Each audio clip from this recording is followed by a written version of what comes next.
सामईन कराम, आप सुन रही हैं एक दिलचस्प कहानी जिसका नाम है कलंदर। ये इस सिलसिले की किस्त नंबर 28 है। मुझे उम्मीद है आपको मेरी ये काविश पसंद आ रही होगी।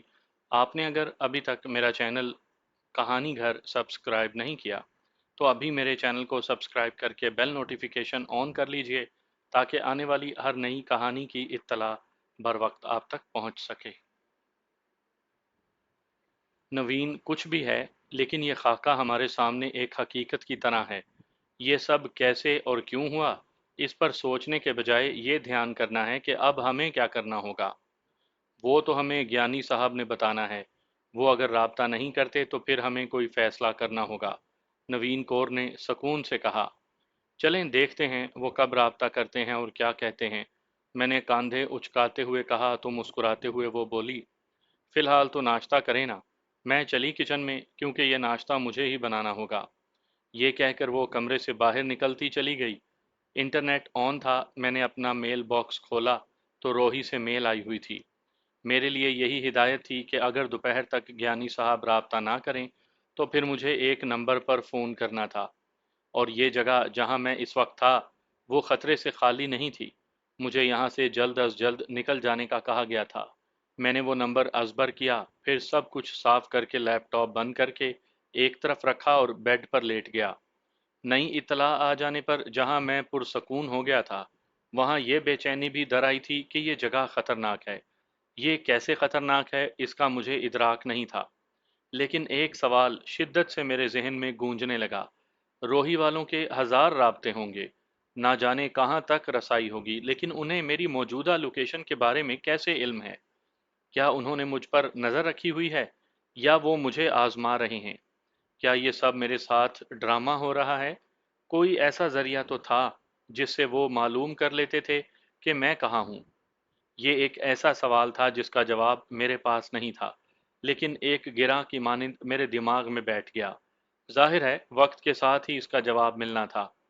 चलो यार, शहर की सैर को निकलें। नाश्ते से फरागत के बाद मैंने नवीन कौर से कहा तो उसने मुझे हैरत से देखा। फिर उस हैरत भरे लहजे में ही बोली, तुम होश में तो हो? लोगों को शराब चढ़ती है, नशा दिमाग घुमा देता है, लगता है तुझे नाश्ते ने नशा कर दिया। नवीन यार, मैं तुझे बता नहीं सकता। मेरा दिल डर रहा है, चाहता हूँ खुली फिजा में जाऊं। मैंने जानबूझकर झूठ बोलते हुए कहा। तब उसने संजीदगी से मेरी तरफ देखते हुए पूछा, क्या यहाँ तुमने कोई खतरा महसूस किया है? नहीं भी और है भी। सच पूछो तो तजब्जुब का शिकार हूँ। मैंने उसकी आंखों में देखते हुए कहा। ओके, कुछ देर इंतजार कर लें ज्ञानी साहब के फोन कॉल का, फिर निकलते हैं, उसने कहा और बर्तन उठाकर बाहर निकल गई। दोपहर होने वाली थी मगर ज्ञानी साहब का फोन नहीं आया था। मैं कमरे में बैठा हुआ उकता गया था। मैं टीवी देखने के बजाय हालात पर गौर कर रहा था, जबकि नवीन कौर लैपटॉप पर गंदी फिल्में देखकर अपना नशा पूरा कर रही थी। उसे देखकर मुझे एहसास हुआ था कि ये फिल्में किस हद तक लत की तरह बंदे को लग जाती हैं। उसने जिद करके एक फिल्म का थोड़ा हिस्सा मुझे दिखाया था। वो एक ऐसी फिल्म थी जिसमें तशद्दुद दिखाया जा रहा था। मुझ पर उसका उल्टा असर हुआ। मुझे सलीबी जंगों के दौरान ईसाइयों के उस हथियार के बारे में सोचने पर मजबूर कर दिया। किस कदर जहर इंसानियत की रगों में दौड़ा दिया गया था। सिर्फ मुसलमान ही इस जहर के आदी नहीं हुए थे, बल्कि पूरी इंसानियत को इस मीठे जहर का आदी बना दिया गया था। उनकी अपनी कौम ने इस खंजर से खुद को ज्यादा लहूलुहान कर लिया था। मैंने नवीन को उसके हाल पर छोड़ दिया, यहाँ तक कि दोपहर हो गई। इसका एहसास मैंने उसे दिलाया तो वो एकदम से उठकर चलने को तैयार हो गई। फिर वहां से निकलकर पैदल चलते हुए एक सड़क तक आए, वहां से रिक्शा लिया और शहर के पुररौनक इलाके में चले गए। वहीं मैंने नवीन से हंसते हुए कहा, यार तेरे शहर में ये जो पुल पर कारें चल रही हैं ना, इनकी सैर करना थी, ये तो की ही नहीं। की जा सकती है अगर हम बस स्टॉप पर हों। बाहर मंदिर साहब दरमियान में नहीं, चलो वहां चलते हैं, मैं तुम्हें सैर करवा दूं। नवीन कौर ने पुल पर चलती हुई कार को देखकर कहा। नहीं, फिलहाल कहीं से अच्छा सा रिवायती खाना खाते हैं, फिर यहीं करीब ही भाइयों का ढाबा है, वहां चलते हैं, उसने बताया। लेकिन पहले मुझे एक पब्लिक बूथ से फोन करना है, मैंने कहा तो वो मेरी तरफ देखकर बोली, ओके, वो देखो वो सामने, चलो। उसने एक तरफ इशारा करते हुए कहा। पब्लिक बोथ पर पहुंचकर मैंने वो फ़ोन नंबर मिलाया तो दूसरी तरफ से मर्दाना मगर मुलायम सी आवाज़ सुनाई दी। मैं दिलजीत सिंह टहूरा बात कर रहा हूँ। परमजीत सिंह जी से बात करनी है, मैंने कहा तो दूसरी जानिब से बड़ी संजीदगी से बात होने लगी। जाहिर है वो कोड वर्ड्स थे। जिसके बाद मैंने ढाबे के बारे में बताया। उसने मुझे कोड में एक कार का नंबर बताया, जिसे मैंने जहन नशीन कर लिया और फ़ोन बंद कर दिया। मुझे खाने के बाद बाहर निकलकर उस कार के पास आ जाना था और ड्राइवर को बुलाकर अपना नाम बताना था। नवीन कौर खामोशी से मेरे साथ खाना खाती रही। बिल चुकाने के बाद जब हम उठने लगे तो मैंने उससे कहा, नवीन, अब तेरी और मेरी राहें अलग अलग हैं। जिंदा रहे तो कभी मुलाकात होगी, इसलिए तुम यहाँ से ज़रा देर के बाद निकलना। मैं 5 मिनट के बाद वापस ना आया तो तुम चली जाना। ओके? ओके, तुम मुझे याद रहोगे। उसने अपनी ऐनक के ऊपर से मुझे देखते हुए कहा। उसका चेहरा जज्बात से आरी था। मैं उठकर बाहर आ गया। मैं मोहतात अंदाज में चारों तरफ देखने लगा। कुछ ही फासले पर एक सुर्ख रंग की कार खड़ी थी। मैं बिला झिझक उसके पास गया तो उसका ड्राइवर बाहर आ गया। मैं उससे हाथ मिलाते हुए अपना नाम बताया। वो बगैर कुछ बोले मुड़ा और पिछली नशिस्त का दरवाज़ा खोल दिया। हमारी मंजिल एक पुराने तर्ज की हवेली थी, जो कम से कम 150 साल पुरानी थी, मगर रंगो रोगन और देखभाल के अलावा तवज्जो देने पर वो बिल्कुल नई दिखाई देती थी। उसका तर्ज तामीर बेहतरीन था, जिसमें इंडियन और इंग्लिश तामीर का इम्तजाज पाया जाता था। हवेली के सामने लॉन में घास पौधे और दरख्त अपनी बहार दिखा रहे थे, जिससे मैंने आसूदगी जैसी फरहत महसूस की। पोर्च में कार रुकी तो बावर्दी मुलाजिम ने गेट खोला, जिससे मुझे अंदाज़ा हो गया कि यहाँ जिस कदर भी है, अहमियत ज़रूर है। वो मुझे ड्राइंग रूम में ले गया, जो जदीद और कदीम अशिया से सजा हुआ था। मैं वहां पहुंचकर किसी हद तक मरूब हुआ था।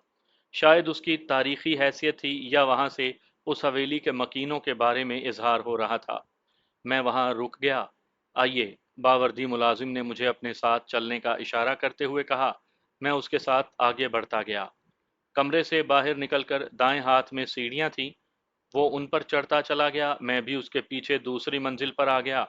सामने ही एक बड़े सारे छज्जे के नीचे कुर्सियां धरी हुई थी, जिनमें से एक कुर्सी पर भारी भरकम जुस्से वाला अधेड़ उम्र सिख बैठा हुआ था, जिसने जर्द रंग की पगड़ी, सफेद कुर्ता और पाजामा पहन रखा था।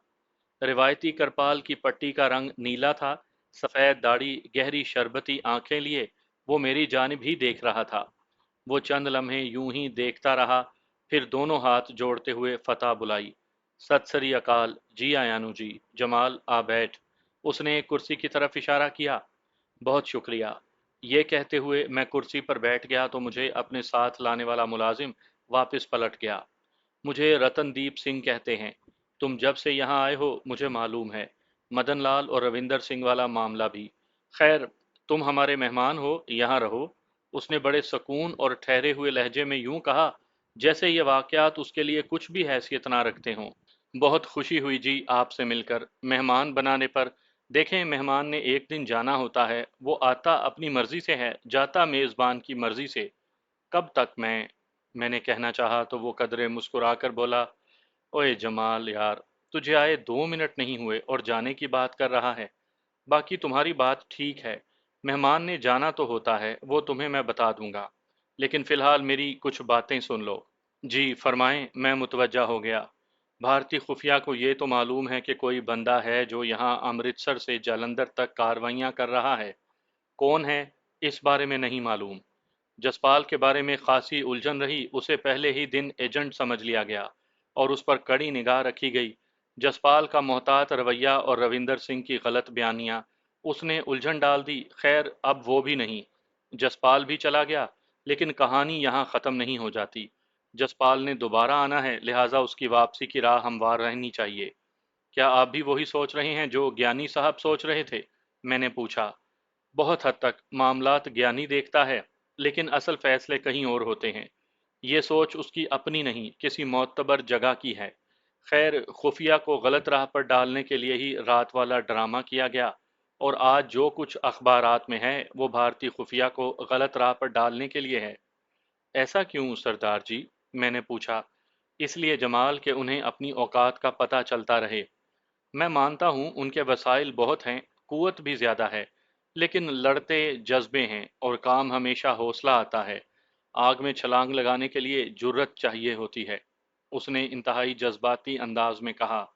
ऐसा कहते हुए उसका चेहरा सुर्ख हो गया था। तो ये बात है, मैंने उसकी बात को समझते हुए कहा। मदन लाल ने राह की मदद से लाहौर में सेटअप बनाया है। वो इसके साथ ही ख़त्म हो गया क्योंकि राह और लाहौर के दरमियान राबता कट गया। लाहौर वाले लोग ऐसे ही हैं जैसे कोई मजबूत मंशियात फरोश जो किसी भी शहर में होता है। उसने सांस लिया और मेरी तरफ देखा। मैं खामोश रहा तो वो बोला, जमाल, मैं तुमसे एक बात पूछता हूँ। मुझे उम्मीद है कि तुम सच कहोगे। आप पूछें, मैं सच ही कहूँगा, मैंने जवाबन कहा। तुम्हारी ये सारी भागदौड़ किस लिए है? क्या मकसद है तुम्हारा? किस लिए तुमने अपनी जान हथेली पर रखी हुई है? ये कहकर उसने मेरी आंखों में देखा। मैं खामोश रहा क्योंकि मैं खुद तजब्जुब में पड़ गया। फिर कुछ देर के बाद बोला, रतनदीप सिंह जी, सच पूछें तो मेरा कोई मकसद नहीं है। शायद मैंने जिंदगी की हिफाजत के लिए मौत का सामना कर लिया है। हालात ही ऐसे बनते गए हैं और बस मैं चलता चला जा रहा हूँ। सच कहा तुमने। कोई धर्म के लिए लड़ रहा है, कोई जमीन और वतन के लिए, और कोई अपना वजूद बचाने के लिए। हमें देखो, सिख धर्म को खत्म करने की पूरी पूरी कोशिश की जा रही है और हिंदू इसमें सबसे आगे है। हम अपना वतन चाहते हैं और हमारी लड़ाई अपना आप बचाने के लिए है। मैं इसके लिए दलाइल के अंबार लगा सकता हूँ, लेकिन सिर्फ एक मिसाल दूंगा। सानेहा 1984 मेरी इन सारी बातों का जवाब है। सभी लड़ रहे हैं लेकिन अपने अपने अंदाज में। माफ कीजिएगा सर, जिस तरह सिख पंथ की अब हालत हो गई है, इससे ये सारे हदफ हासिल करना मुश्किल हो गए हैं। मैंने उसकी तरफ देखते हुए कहा। वाहे गुरु मेहर करेगा जमाल, मैं मायूस नहीं हूँ। दरअसल ये हिंदू बनिए अपनी औकात से बाहर हो गए हैं। अशोका के बाद से 47 तक ये गुलामी की जिंदगी गुजारते आए हैं। अब ये आपे से बाहर हो गए हैं। सिंह परिवार जब चाहे कत्लेआम शुरू कर देता है। तुम यकीन रखो, वो दिन दूर नहीं जब इसी भारत के कई टुकड़े होंगे, क्योंकि जिस मुल्क में दिल्लत अवाम निचले तबके के लोग अपना तिरंगा लहराने पर कत्ल कर दिए जाएं, वो ऐसी जमहूरियत के माथे पर कालक से ज्यादा कुछ नहीं। ये भारतीय तो अपनी जड़ें खुद काटते जा रहे हैं, मैंने कहा। हाँ बिल्कुल, अपनी सारी करतूतें मुख्तलिफ मुल्कों की खुफिया एजेंसियों पर डाल देते हैं, जैसे खालिस्तान तहरीक को पाकिस्तानी आईएसआई के खाते में डालते हैं। मैं पूछता हूँ, मेरे सामने मेरे बाप को जिंदा जला दिया गया। वो चीखें आज भी मेरे कानों में गूंजती हैं। मेरी माँ को उस हवेली में बेदर्दी से कत्ल कर दिया गया। क्या ये आग आईएसआई ने लगाई थी या इन हिंदुओं ने? वो बेहद जज्बाती हो गया था। फिर एक तवील सांस लेकर बोला, खैर, ये बातें तो ख़त्म ही नहीं होंगी। तुम यहीं रहो और थोड़े बहुत काम हैं वो करो। जब हमारा ये मेहमान जाएगा तो बहुत अच्छा होगा। उसने मुस्कुराते हुए अपनी बात समेट दी। क्योंकि वो 3 मुलाजिम खाने पीने का सामान काफ़ी मिकदार में ले आए थे। क्या काम होंगे? मैंने पूछा। अभी क्या जल्दी है, अभी खाओ पियो और सुकून से सो जाओ। आराम करो, बता दूंगा। उसने संजीदगी से कहा और अपने सामने पड़े हुए सेब को उठा लिया। इसके साथ ही खाने पीने और बातों का सिलसिला दराज हो गया। वो हवेली के सिरे पर एक शानदार कमरा था। वही कदीम और जदीद अंदाज में सजावट थी। ऊंची छत वाला ये कमरा खुशबुओं में बसा हुआ था। खिड़की के बाहर मेहंदी के पौधे लगे थे जिनकी महक मशहूर कुन थी। मैंने कमरे का लॉक लगाया, पिस्टल निकालकर तकिए के नीचे रखा और सुकून से बेड पर फैल कर लेट गया। कुछ ही देर बाद मुझे नींद ने आ लिया। मेरी नींद एकदम से टूट गई थी। मैं जल्दी से उठा और इधर उधर देखा। मैंने देखा, दरवाजे में एक सरू कद लड़की खड़ी थी। उसने ब्लैक टाइट्स नुमा पतलून पहनी हुई थी, गुलाबी स्लीवलेस शर्ट, लंबी गर्दन, खुले हुए लांबे गेसू, तीखे नकूश और लंबे नाक वाली मेरी तरफ घूर कर देख रही थी। मैंने उसे सर से पांव तक देखा। इससे पहले कि मैं कोई बात करता वो मुस्कुराई और बोली, लेटे रहो दिलजीत सिंह जी, मैं कोई गैर नहीं, तुम्हारी मेज़बान, गाइड, दोस्त, और जो तुम चाहो मैं वही हूँ। ये कहते हुए वो धीरे धीरे कदम उठाती हुई मेरे बेड के करीब आ गई और बेतकल्लुफी से बैठ गई। खुशबू का एक झोंका आया। उसने कोई दिल आवेज किस्म का परफ्यूम लगा रखा था। उसने अपनी बड़ी बड़ी आंखों से मेरी तरफ देखा और अपना हाथ बढ़ाकर बोली, बांतिया कौर। आप मुझे बंतो कह सकते हैं, मेरा निकनेम। میں نے اس کا ہاتھ تو تھام لیا مگر مجھے سمجھ میں نہیں آ رہی تھی کہ اسے کیسا رسپانس دوں۔ اس نے مجھے دلجیت سنگھ کے نام سے بلایا تھا جو میرا یہاں کوڈ نیم تھا۔ پھر اگلے ہی لمحے مجھے سمجھ آ گئی کہ یہی نام یہاں اسے بتایا گیا ہوگا، ورنہ اسے کوئی خواب تھوڑی آ گیا ہے۔ میں اس کی آنکھوں میں دیکھ کر آہستگی سے مسکرا دیا، پھر اس کے بدن کو دیکھ کر بولا، دیکھنے میں تم بہت خوبصورت لگ رہی ہو، اب معلوم نہیں میزبانی کر بھی پاؤ گی کہ نہیں۔ بعض اوقات بندے بڑے غلط اندازے لگا لیتا ہے۔ کہتے ہیں کہ بندہ اس وقت درست اندازے لگاتا ہے جب وہ بہت تجربہ کار ہو گیا ہو۔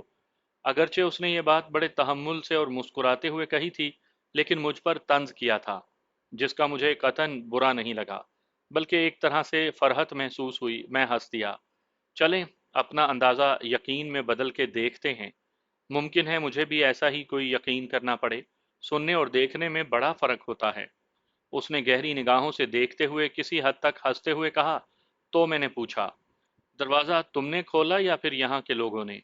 یہیں کے لوگوں نے، مگر یہ حویلی میرے لیے اجنبی نہیں، سارے لوگ ہی جانتے ہیں مجھے۔ اس نے کاندھے اچکا کر کہا تو میں سیدھے مطلب کی بات پر اتر آیا۔ میری گائیڈ مجھے کیا رہنمائی دے گی؟ یہاں سے چند کلومیٹر کے فاصلے پر امرتسر جنکشن ہے، بڑا ریلوے اسٹیشن ہے، کیا تم وہ دیکھنا پسند کرو گے؟ ابھی چلنا ہے یا کچھ دیر ٹھہر کر؟ میں نے لیٹے لیٹے ہی کہا، ابھی تو کچھ وقت تمہیں تیار ہونے کو لگے گا، پھر میں تمہیں آم پاپڑ کھلاؤں گی، بہت مشہور سوغات ہے یہاں کی۔ پھر اگر دل کیا تو کوئی مووی شووی دیکھ لیں گے، یا پھر کسی ڈانس کلب میں چلتے ہیں یا کسی ریستوران میں کھانا کھا لیں گے، جو دل میں آیا۔ اس نے تفصیل بتاتے ہوئے کہا، تیاری میں خود کروں گا یا تم کرواؤ گی؟ میں نے پوچھا تو وہ بے تکلفی سے بولی، دونوں مل کر کریں گے، میں تمہارے لیے خود کپڑے خرید کر لائی ہوں، گاڑی میں پڑے ہیں، ابھی آ جاتے ہیں۔ یہ کہہ کر اس نے اپنے نازک سے بلیک سینڈل اتارے اور بیڈ پر پھیل کر بیٹھ گئی۔ وہ میرے سامنے تھی، اس کا رنگ گورا نہیں تھا مگر اس قدر سانولا بھی نہیں تھا، یہی کھلتا ہوا گندمی رنگ۔ سلیو لیس شرٹ کے اوپر والے دو بٹن کھلے تھے۔ مجھے ایک دم خیال آیا کہ میں اس کے بدن میں الجھتا جا رہا ہوں، اس لیے میں اٹھا اور باتھ روم کی جانب بڑھ گیا۔ تقریباً 1 گھنٹے بعد میں تیار ہو چکا تھا۔ سیاہ ڈریس، پتلون، پرپل شرٹ کے ساتھ سیاہ پگڑی پہن لی تھی، پاؤں میں بلیک شوز، داڑھی کو خوب کنگا کیا، مونچھوں کی نوکیں نکالی اور تیار ہو گیا۔ اس دوران بانتیا کور بھی تیار ہو گئی۔ اس نے سیاہ جین اور گہری نیلے رنگ کی بازوؤں والی ٹی شرٹ پہن لی، پاؤں میں بلیک لیدر شوز، بالوں کو کسی حد تک باندھ لیا تھا۔ میں اپنا پسٹل نکال کر جیب میں ڈالنے لگا تو بانتیا نے میری طرف دیکھ کر کہا، اسے رہنے دو، میرے پاس گاڑی میں پڑا ہے تمہارے لیے ایک خوبصورت تحفہ، فالتو میگزین بھی ہیں۔ اس کے یوں کہنے پر میں نے پسٹل واپس رکھ دیا اور پھر اس کے ساتھ کمرے سے نکل گیا۔ باہر شام اتر کر رات میں بدل گئی تھی۔ میں نے کھلی فضا میں ایک سانس لیا، پھر ہم بلیک ڈاٹسن میں بیٹھ کر نکل گئے۔ امرتسر شہر کی روشنیاں جگمگا رہی تھیں، ٹریفک بھی بڑھ گئی تھی۔ میرے ساتھ پہلو میں ڈرائیونگ کرتی بانتیا ابھی تک خاموش تھی، شاید وہ کچھ سوچ رہی تھی، کیونکہ اس کے چہرے پر گہری سنجیدگی تھی۔ میں نے بھی اسے مخاطب کرنا مناسب نہیں سمجھا۔ وہ چلتی چلی گئی یہاں تک کہ ہم ایک شاہراہ پر ملٹی پلیکس سینما کے سامنے آ کر رکے۔ اس نے کار پارکنگ میں لگائی اور بولی، اپنے پسٹل اور میگزین لے لو اور باہر کی طرف جا کر کھڑے ہو جاؤ، میں آتی ہوں۔ یہ کہہ کر وہ تیزی سے نکلی اور پارک کرنے کے پیسے دے کر اندر کی جانب چلی گئی۔ میں کار سے نکل کر باہر آ گیا، شاید شو شروع ہونے والا تھا، اس لیے کافی سارے لوگ تھے۔ کچھ دیر بعد وہ بھی آ گئی، میرے پاس آ کر ایک ٹکٹ میری طرف بڑھا کر بولی، یہ رکھو، شاید کام آ جائے۔ میں نے ٹکٹ کو الٹ پلٹ کر دیکھا اور اپنی جیب میں رکھ لیا اور اس کے ساتھ چل پڑا۔ کچھ دیر تک ہم پیدل چلتے گئے، پھر ایک آٹو رکشے میں بیٹھ گئے جو کچھ دیر چلتا رہا، پھر ایک جگہ اس نے رکنے کو کہا۔ رکشے کی ادائیگی کر کے وہ اتر گئی، میں خاموش رہا۔ ہم شاہراہ پر کھڑے تھے اور رواں ٹریفک کی روشنیاں ہم پر پڑ رہی تھیں۔ بانتیا نے میرے ہاتھ میں ہاتھ ڈالا اور ایک طرف چل پڑے۔ کچھ ہی فاصلے پر ریلوے ٹریک تھا، ہم اس کے درمیان میں چلنے لگے۔ تب وہ بولی تو اس کا لہجہ انتہائی سنجیدہ اور تشویش بھرا تھا، دلجیت، اس ٹریک پر آگے جا کر امرتسر اسٹیشن ہے، لیکن یہ ایک بڑا جنکشن بھی ہے، تھوڑا آگے جا کر یہی ایک ٹریک کئی ٹریک میں بدل جائے گا۔ ہمارے دائیں ہاتھ پر ریلوے کالونی ہوگی، وہاں ایک گودام ہے جہاں سے اسلحہ بارود اور منشیات پھیلائی جا رہی ہے، اور وہ صرف اور صرف سکھوں کے خلاف استعمال ہوتا ہے۔ इत्तला है कि एक बड़ी खेप यहाँ उतरी है जो रातों रात ट्रेन और ट्रकों के जरिए यहाँ से निकलेगी। हमें उस खेप से गर्ज नहीं, लेकिन उस बंदे से गर्ज है जो यहाँ अपनी निगरानी में ये सप्लाई दे रहा है। उससे काफी सारी बातें करनी है, इसलिए जिंदा चाहिए। बांतिया, मैं नहीं जानता कि तुम सिखों की किस तंजीम से ताल्लुक़ रखती हो, लेकिन यहाँ आकर मैंने महसूस किया है कि इन तंजीमों में लड़कियाँ बहुत ज़्यादा फ़ाल हैं। वो ज़्यादा शिद्दत से काम करती हैं। ऐसा क्यों है? मैंने पूछा तो वो चंद लम्हे खामोश रही। फिर एक तवील सांस लेकर सामने देखा जहाँ कई ट्रैक नज़दीक आ रहे थे। वो बोली, तुम्हारा तज्जिया ठीक है। रही ज़िंदगी तो मैं तुम्हें ये तफसील से बताऊंगी।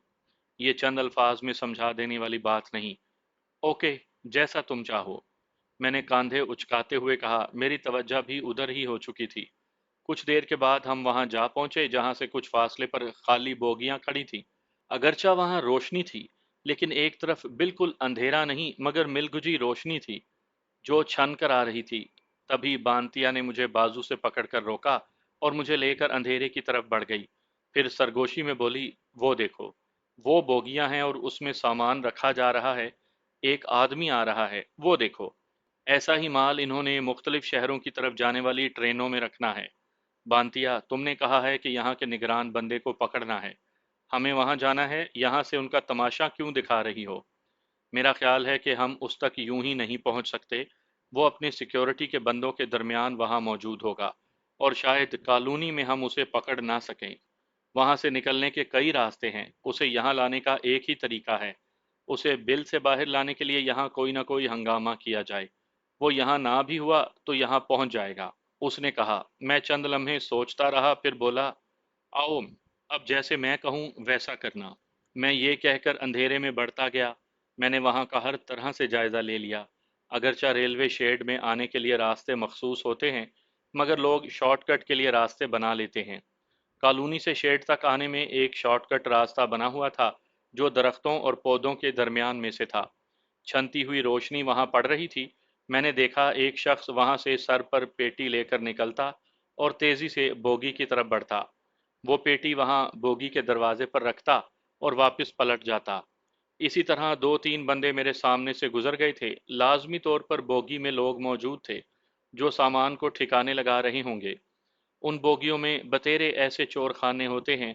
मैंने अपने तौर पर फैसला किया और बानीता से कहा, तुम कवर पर रहना, अब मैं देखता हूँ। ये कहते हुए मैंने पिस्टल निकाला, साइलेंसर चेक किया, फिर सामने से जाते हुए बंदे पर फायर कर दिया। ठक की आवाज आई जिसके साथ उस बंदे की चीख फिजा में बुलंद हुई जिसने सन्नाटे को चीर कर रख दिया। उस वक्त तक एक बंदा पेटी लेकर रेलवे लाइनों के दरमियान आ चुका था। मैंने उसका निशाना लिया और फायर कर दिया। उसके हलक से भी दर्दनाक चीख बरामद हुई। इसके साथ ही वहां हलचल मच गई। बोगी में से दो बंदों ने सर बाहर निकाल कर देखा। वो दोनों बाहर की सूरत हाल का जायजा ले रहे थे, मगर मैंने उनके चेहरों के तासुरात जानने के बजाय यके बाद दीगरे दो फायर किए। वो दोनों ही खिड़की में लटक गए। अचानक बोगी में से एक बंदा निकलकर तेजी से भागा। वो छुपते हुए शॉर्टकट रास्ते की तरफ जा रहा था। बिलाशुबा वो कॉलोनी में मौजूद लोगों को सूरत हाल के बारे में बताना चाहता था। मैंने बानीता को वहां से निकलने का इशारा किया और शेड की तरफ बढ़ गया जहां कई बोगियां खड़ी थीं। मुझे अच्छी तरह याद था कि मैं उन बोगियों की तरफ बढ़ा था और ये भी अपने हवासों में देखा था कि मैं रेलवे ट्रैक के दरमियान भागता हुआ जा रहा था कि अचानक मेरे इर्द गिर्द के सारे मंजर ख़त्म हो गए और यूं मंजर उभर आया जैसे फिल्म स्क्रीन पर एक मंजर की जगह दूसरा मंजर ले लेता है। वैसी ही रात थी। वहां पर सिर्फ बोगियां नहीं, एक पूरी ट्रेन तैयार थी।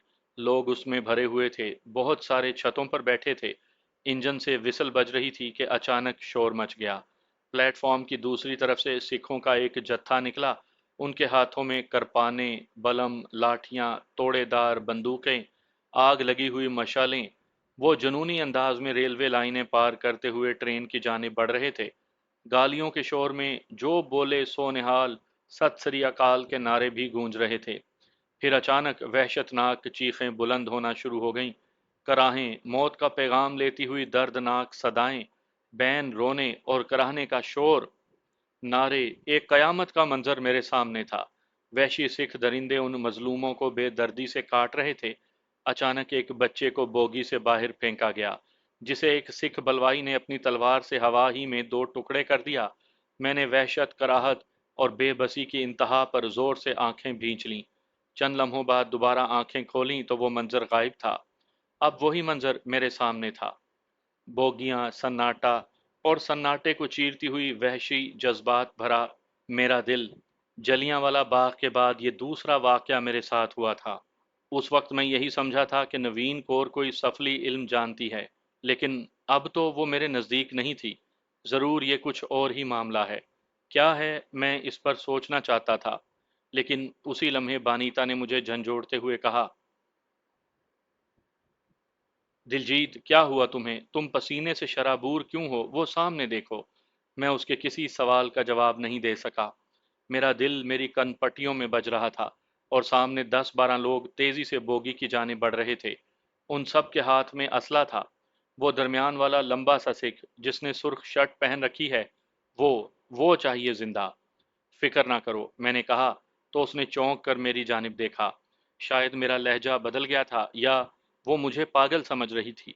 तुम सिर्फ यहाँ से निकलने का रास्ता तलाश करो। वो है, उसने तेजी से कहा।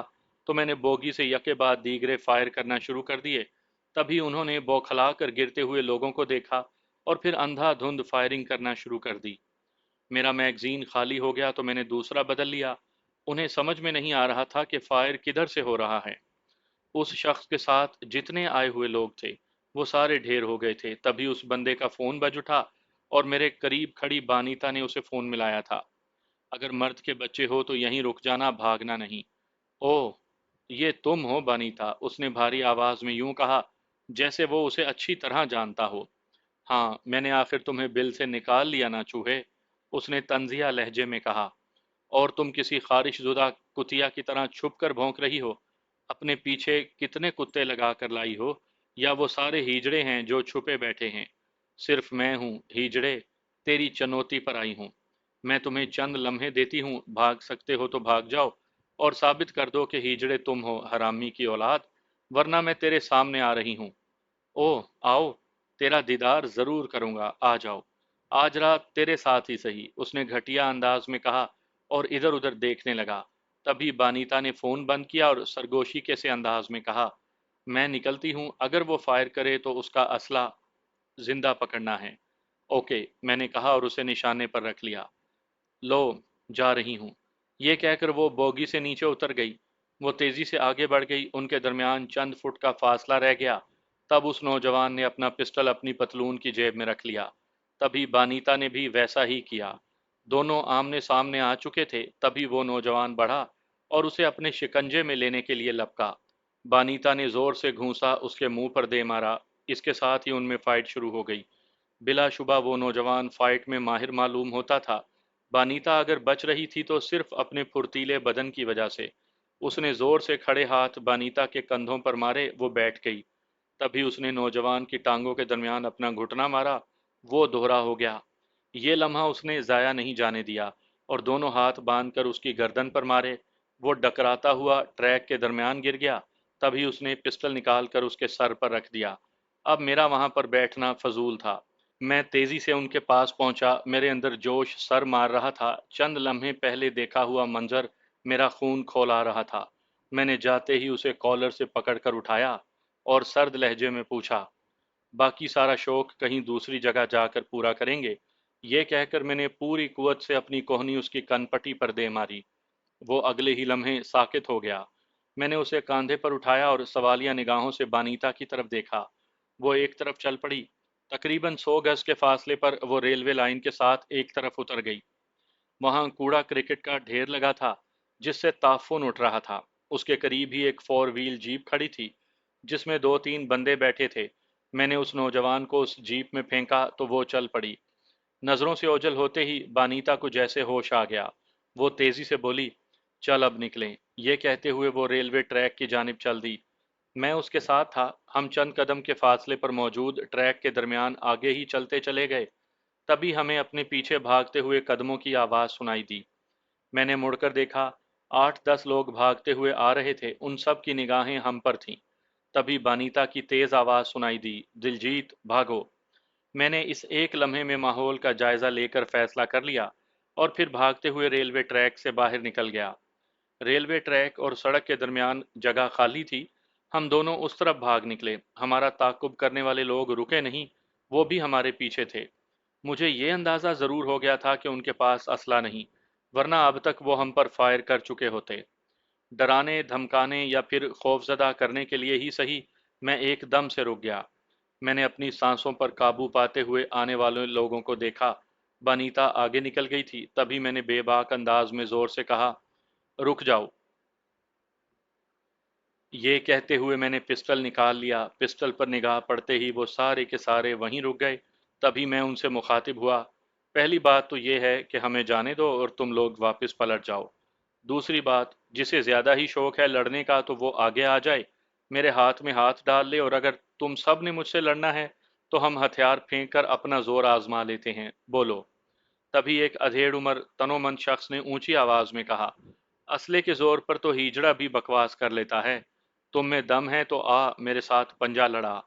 ये कहते हुए उसने अपने हाथ में पकड़ी हुई तलवार एक दूसरे शख्स की तरफ उछाल दी।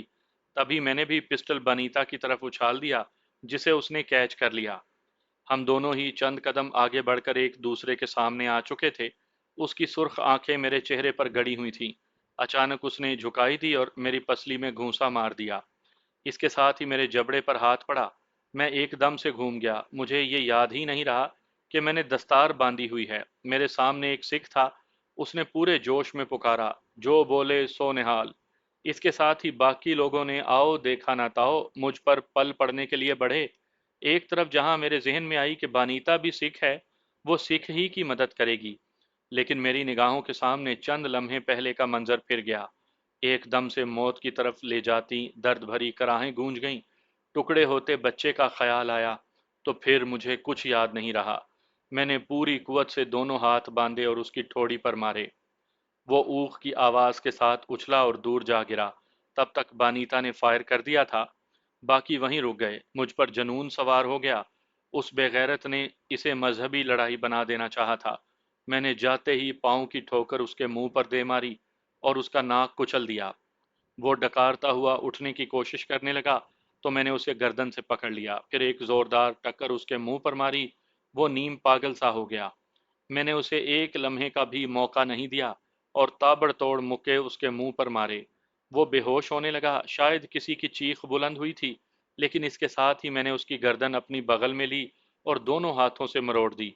चटाख की आवाज आई और उसकी गर्दन की हड्डी टूट गई। मैंने उसे छोड़ा तो वो यूं गिरा जैसे कटा हुआ दरख्त गिरता है। तभी मैंने बाकियों को देखा और उन्हें अपनी जानिब आने का इशारा किया। इस वक्त मुझ पर जनून सवार था। मुझे लगा ये भी सिख बलवाई हैं। वो मेरे सामने खड़े मुझे तजब्जुब से देख रहे थे। उन्हें मालूम था कि बानीता के पास असला है। उनकी हिम्मत नहीं पड़ी। मैं उन्हें ज्यादा वक्त भी नहीं देना चाहता था। फायर हो चुका था, जिसकी आवाज से कोई भी इधर मुतवज्जा हो सकता था। फिर अपने आप को बचाना मुश्किल हो जाता। इसलिए मैंने एक जस्त लगाई और बानीता के पास जा पहुंचा। उससे अपना पिस्टल लिया जिस पर साइलेंसर लगा हुआ था। मैंने पिस्टल उनकी तरफ सीधा ही किया था कि वो पलटे और भाग खड़े हुए। उस शख्स की लाश वहीं पड़ी रह गई, जो गर्दन की हड्डी टूट जाने के बायस कुछ देर पहले ही मर गया था। मैं यही देख रहा था कि बानीता ने तेज आवाज में कहा, निकलो यहां से। उसके यूं कहने पर मैंने इधर उधर देखा और उसके पीछे तेज तेज कदमों से चलता गया। हम दोनों एक मसरूफ सड़क पर आ गए। सामने ही ऑटो रिक्शा खड़ा था। हम उसमें बैठ गए। बानीता ही ने उसे मल्टीप्लेक्स सिनेमा के बारे में बताया तो वो चल पड़ा। तकरीबन 20 मिनट की मुसाफत के बाद हम वहां पहुंच गए। मैं बाहर ही खड़ा रहा। वो टहलती हुई अंदर गई और पार्किंग से कार निकाल लाई। मैं सुकून से बैठा तो वो चल दी। आज अगर मेरे पास बगैर लाइसेंस के पिस्टल ना होता तो मामला गड़बड़ हो जाना था। वो लोग भागने वाले नहीं थे। फायर ने उन्हें दहशत ज़दा कर दिया था। मान लिया कि ऐसा ही हुआ होगा, मगर ये बताओ कि उस हीरो का क्या करना है जिसे जिंदा पकड़ा है। मैंने पूछा तो वो पुरसकून अंदाज में बोली, हम उधर ही जा रहे हैं, मुमकिन है रात उधर ही गुजर जाए। ओके, अब ध्यान से ड्राइविंग करना, मैंने कहा और यूं ही इधर उधर देखने लगा। मुझे किसी ताकुब का एहसास तो नहीं था, बस ऐसे ही मोहतात था। वो आम सी सड़क थी जिस पर फुटपाथ नहीं था। उससे हम शाहराह पर चढ़े ही थे कि हमारे साथ दो कारें जुड़ गईं। चंद लम्हे तो मुझे एहसास ना हुआ और जब उनके तेवर देखे तो समझ गया। बानीता, हमारा ताक़ुब हो रहा है। मुझे भी लगा मैं रफ्तार बढ़ा रही हूँ और रश में ना जाना। मैंने उसकी बात काटते हुए कहा, लफ्ज़ अभी मेरे मुंह ही में थे कि एक कार ने हमें साइड मार दी। वो साइड दबाकर हमें रोकने की कोशिश करना चाह रहा था, जबकि ये उसने बहुत जल्दी कर दिया था। उनकी एक कार हमारे आगे होती तो ये गुर आजमाया जा सकता था। वो रफ्तार बढ़ाती जा रही थी। बानीता ड्राइविंग में काफ़ी माहिर लग रही थी। वो गाड़ियों के दरमियान से जिग जैग करती हुई निकल रही थी। ये बहुत खतरनाक अंदाज था। सामने चौराहा था। जैसे ही वो दाएं तरफ मुड़ी, वहां से मजीद दो गाड़ियां हमारे पीछे लग गईं। मैंने सूरत हाल की संगीनी का एहसास करते हुए बानीता से कहा, इन्हें डॉज दे लोगी या कुछ करें? क्या करोगे? उसने पूछा। कुछ भी, लेकिन तमाशा लग जाएगा। मैंने उन गाड़ियों को तेजी से देखते हुए कहा। वो मुसलसल हमारी साइड दबा रही थी। एक गाड़ी आगे आने की कोशिश में थी। कुछ भी करो, वो हमें रोक रहे हैं, उसने सामने देखते हुए हिज़यानी अंदाज में कहा। तुम ड्राइविंग पर ध्यान रखना। ये कहते हुए मैंने पिस्टल का बुलेट मारा और बानीता की तरफ वाली खिड़की में से उस कार के ड्राइवर का निशाना लिया जो साइड दबा रहा था। ठक की आवाज़ के साथ फायर हुआ तो वो कार एकदम से पीछे रह गई और फिर कई गाड़ियां लगने की आवाज़ें आईं। टायर चिरचिराए, हारन बजे और शोर मच गया। बानीता ने साइड साफ देखकर गाड़ी दाएं तरफ की तो मैंने आगे जाने वाली कार के टायर का निशाना लिया। यह रिस्क था। एक धमाका हुआ और कार लड़खड़ाती हुई सड़क के किनारे एक दरख्त से जा लगी। लम्हों में वो पीछे रह गई। हमें यह कार छोड़नी होगी, बानीता ने कहा। छोड़ दो, मैंने कंधे उचकाते हुए कहा। नई गाड़ी आने तक हमें कहीं रुकना ही नहीं, छुपना भी होगा। ये उन्हीं के आदमी हैं जिसे हमने अगवा किया है। उसका इतना बड़ा गैंग है? मैंने पूछा। बाद में बताऊंगी, ये कहकर उसने कार सड़क के किनारे खड़ी की और मुझे बाहर निकलने का इशारा करके ड्राइविंग सीट से बाहर आ गई। हम भागते हुए अंधेरे में चले गए, जिसे बहरहाल अंधेरा नहीं कहा जा सकता था। वहां इलेक्ट्रिक पोल की रोशनी बहुत कम थी। सामने ही दो बिल्डिंगों के दरमियान एक छोटी सी सड़क थी। हम उसमें दाखिल हो गए। हम तेज कदमों से चलते जा रहे थे। काफी आगे जाकर एक छोटा सा चौराहा था। वहां अच्छी खासी वीरानी थी। हम उससे भी आगे निकल गए। वो सड़क एक रिहायशी इलाके के बाजार में जाकर खुलती थी। तंग सा रिवायती वो बाजार था। कार से निकलकर यहाँ आने तक बानीता अपने सेल फोन से कई बार बात कर चुकी थी, जिससे मुझे कोई दिलचस्पी नहीं थी। हम उस बाजार में दाखिल होकर कदरे पुरसकून अंदाज में चलते गए। वो एक निस्बतन बड़ी सड़क पर ख़त्म हुई। सामने ही एक स्याह कार खड़ी थी। बनीता भागती हुई उसमें सवार हो गई। मैं उसके पहलू में आ बैठा। हमारे सफ़र का इख्तिताम एक ऐसे इलाके में हुआ जो अभी ज़ेरे तामीर था। वो किसी कंपनी की हाउसिंग कॉलोनी थी जिसमें छोटे छोटे दो मंजिला घर बने थे। वो काफ़ी वसी इलाका था जिसमें बड़े घर भी थे। बिलाशुबा वो मुस्तकबिल के लिए शॉपिंग प्लाजा बनाया जा रहा था। उसकी कई मंजिलें थीं और ऐसे प्लाजों में तय खाने ज़रूर हुआ करते हैं। हम उस कार से उतरे और मेरी तवक्को के बाद एक तय खाने में आ गए जहां काफ़ी रोशनी थी। वो हीरो बंधा हुआ एक कोने में पड़ा था। बानीता ने जाते ही एक ठोकर उसकी पसली में मारी और बड़े तंजिया अंदाज में कहा, बोल ओए, तूने सरदार रतन सिंह के खिलाफ सोचने की जुर्रत भी कैसे की? और तू, उसकी कुतिया, अब मुझ पर भौंक रही हो? मुझे काटेगी भी? हाँ, ऐसा ही है ना? आओ मुझे काटो। ये कहते हुए उसने इंतहाई बेहुदा अंदाज में इशारा किया, जिससे वो पागल हो गई। वो उसे मारने को लपकी तो मैंने उसे रोक दिया। नहीं बानीता, नहीं, एनर्जी मत जाया करो। मेरे यूं कहने पर वो रुक गई और खूनखार निगाहों से उसे घूरने लगी। तो वो तंजिया अंदाज में बोला, क्यों साली, यार के कहने पर रुक गई? आओ ना। ये तेरी माँ का यार है और तू? उसने इंतहाई गुस्से में कहा तो मैं तहम्मुल से बोला, बस, खामोश। फिर उस हीरो के करीब बैठकर बोला, ये रिश्ते नाते बाद में जोड़ना, पहले तू ये बता जो बानीता पूछ रही है। मेरे यूं कहने पर उसने अपनी आंखें मीचते हुए मेरी तरफ देखा, फिर बोला, तुझे पहली दफा देख रहा हूं, तू हमारी दुनिया का नहीं लगता। कौन है तू? तेरी बहन का यार है, वो चीखी। फिर मेरी तरफ देखकर बोली, दिलजीत, ये ऐसे नहीं मानेगा, कुत्ते की दुम है ये। मुझे, उसने बेताबी से कहा तो मैंने उसे हाथ के इशारे से रोका। फिर हीरो की तरफ देखकर बोला, मैं कोई भी हूं, लेकिन इतना जानता हूं कि बनीता के सवाल का जवाब तुम्हें देना पड़ेगा। तू चाहे मर भी जाए ना, तब भी तेरी लाश बोलेगी। तो मुझे एक दफा खोल दे, फिर देखते हैं लाश किसकी बनती है, उसने नफरत से कहा। कुछ देर पहले मैंने तुझे देख लिया था एक लड़की के हाथों पिटते हुए। मैंने देख ली थी तेरी औकात। अब बस बोल दे। दिलजीत, ये साला नर नकारी है। अमृतधारियों के खिलाफ सब कुछ करना इसका धर्म है, इसलिए ये रतन सिंह जी के खिलाफ है। वानीता जज्बाती अंदाज में बोली। तो फिर तुम्हारा सवाल गलत है। तुझे तो इससे ये पूछना चाहिए था कि ये किसका कुत्ता है। हाँ, आजकल ये किसका कुत्ता है। उसने सुकून से कहा तो मैंने तवील सांस ली। उसे मेरी बात की समझ आ गई थी। ये कहकर वो उसके करीब जाकर बैठ गई, फिर बोली, बोल तू आजकल किसका कुत्ता है। तू जानती है कि मुझे रतन सिंह को खत्म करना है, अपने हाथों से मारना है उसे। अब अगर तूने मुझे नहीं मारा तो मैंने तो उसे मारना है। ज्यादा हीरोगिरी ना कर मेरे सामने। माल कहाँ जाना था आज। अब आई है ना मतलब की बात पर, उसने हंसते हुए कहा। यही बात तुझे पता करनी है, लेकिन क्या तू नहीं जानती धंधे का असूल क्या है। रतन सिंह क्या, उसका बाप भी मेरे नेटवर्क के बारे में नहीं जान सकता। तू गलत सोच रहा है। सुबह तक सब कुछ तेरा सब कुछ बर्बाद हो जाएगा। तेरा नेटवर्क तो क्या, तेरे गैर मुल्की आका भी हमारी निगाह में हैं। काश तू ये देखने के लिए जिंदा रहता। ये कहते हुए बानीता ने अपना पिस्टल निकाल लिया। बहुत कम लोग मौत की आंखों में आंखें डाल सकते हैं। जैसे ही बुलेट लगने की आवाज आई उसने चौंक कर देखा, फिर तेजी से बोला, जब तुझे सब इल्म है तो मेरे साथ ये ड्रामा क्यों। मुझे वहीं शेड में क्यों ना गोली मार दी तूने। हाँ, अब आया है ना तू लाइन पर। बानीता चहकी। तू भी ये बात जानता है कि अमृतसर में तेरे जितने ठिकाने हैं, तेरा सारा नेटवर्क मैं जानती हूँ। और मरने से पहले तू ये जान ले कि अगले 24 घंटों में वो सब मेरे होंगे।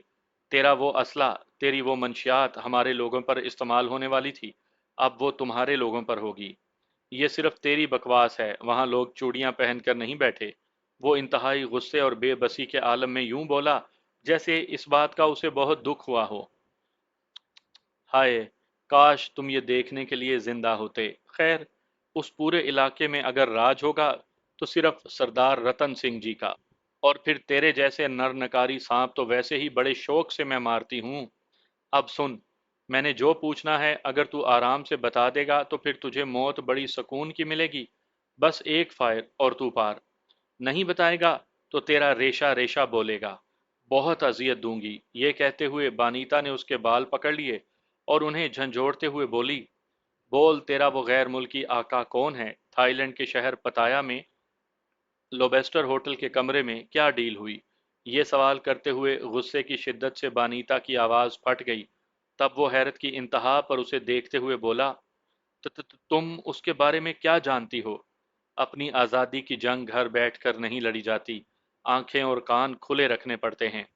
अमृतसर एक पवित्र स्थान है जहां तुम जैसे बेगैरत आग और खून की होली एक बार फिर से खेलना चाहते हो। पहली बार हरमिंदर साहब पर हमला सिखों की बेखबरी में हो गया। हमें नहीं मालूम था कि तेरे जैसे नरनकारी बेगैरत हिंदू बनिए के साथ इस कदर घटियापन पर उतर आएंगे कि मासूम लोगों का कत्लेआम करेंगे।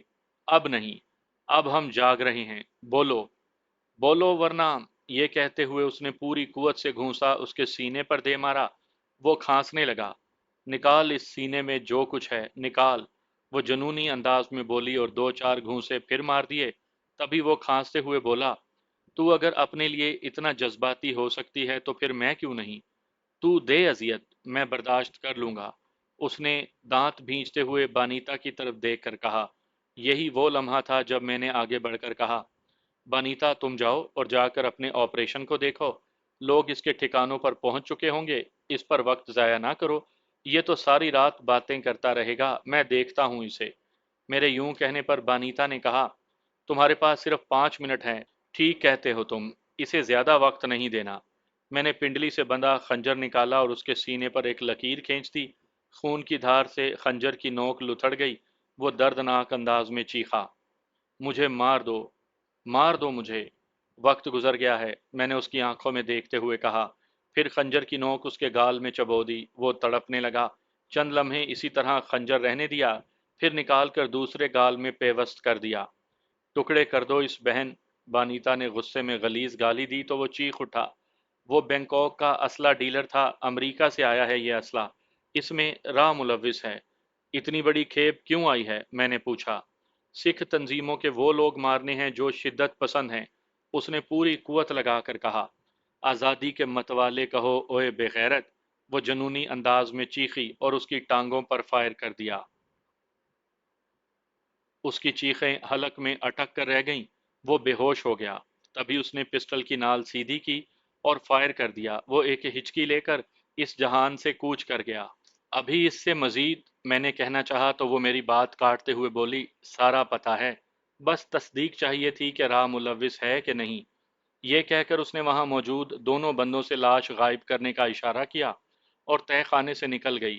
اب ہمارا وہاں پر کوئی کام نہیں تھا۔ سامنے گاڑی کھڑی تھی، ہم اس میں بیٹھے اور چل دیے۔ مین سڑک پر آتے ہی بانیتا بولی، تم یہ جاننا چاہتے تھے نا کہ سکھ حریت پسند تحریکوں میں لڑکیاں اتنی فعال کیوں ہیں؟ تو سنو، سن 84 سے 86 تک سکھ قوم پر ہی نہیں، سکھ نوجوانوں پر بہت بھاری تھا۔ لڑکا، نوجوان اور جوان سب کو ختم کرنے کی پوری کوشش کی گئی۔ وہ لڑکیاں جو آج 28 سے 30 سال کے درمیان ہیں، انہوں نے اپنے بھائیوں کو مرتے دیکھا، ان کے لاشیں دیکھے، ان پر بین کیے۔ اب اگر لڑکا گولی چلا سکتا ہے تو لڑکی کیوں نہیں؟ میں نے اپنے بھائیوں کے لاشیں خود دیکھے ہیں جنہیں انڈیا فورس نے مارا، اور ان بے غیرت نر نکاریوں کی سازش کی وجہ سے۔ لیکن نسل آگے بڑھانے کے لیے بچے کون پیدا کرے گا؟ میں نے سنجیدگی سے پوچھا۔ بہت ہیں، اور بہت پیدا ہو رہے ہیں۔ پہلے یہ خیال تھا کہ بنیے کا بیٹا پیدا ہوتا ہے تو ایک نئی دکان کھل جاتی ہے، اور جٹ کے گھر میں بیٹا پیدا ہوتا ہے تو زمین تقسیم ہوتی ہے۔ اب ایسی سوچ نہیں ہے۔ اپنا وطن خالصتان ہوگا تو زمین بھی اپنی ہوگی۔ اس نے بے حد جذباتی لہجے میں کہا تو میں نے پوچھا، تمہیں نہیں لگتا کہ یہ تحریک سازشوں میں گھری ہوئی ہے؟ سازشیں کب اور کہاں نہیں ہوئیں دلجیت؟ ہماری صفوں میں بھی کئی ایسے لوگ ہوں گے جو ہماری خبر اپنے آقاؤں کو دیتے ہوں گے، جیسے ہمارے لوگ ہمیں راہ کی خبر دیتے ہیں۔ تم شاید تصور نہیں کر سکتے ہو جس قدر ہماری نسل کشی یہاں کی گئی ہے۔ خیر، ہم نے تو لڑنا ہے، اپنا وطن حاصل کرنے تک لڑتے رہیں گے، اس نے کہا اور پوری توجہ سڑک پر لگا دی۔ حویلی پہنچنے تک ہمیں تقریباً 1 گھنٹہ لگ گیا۔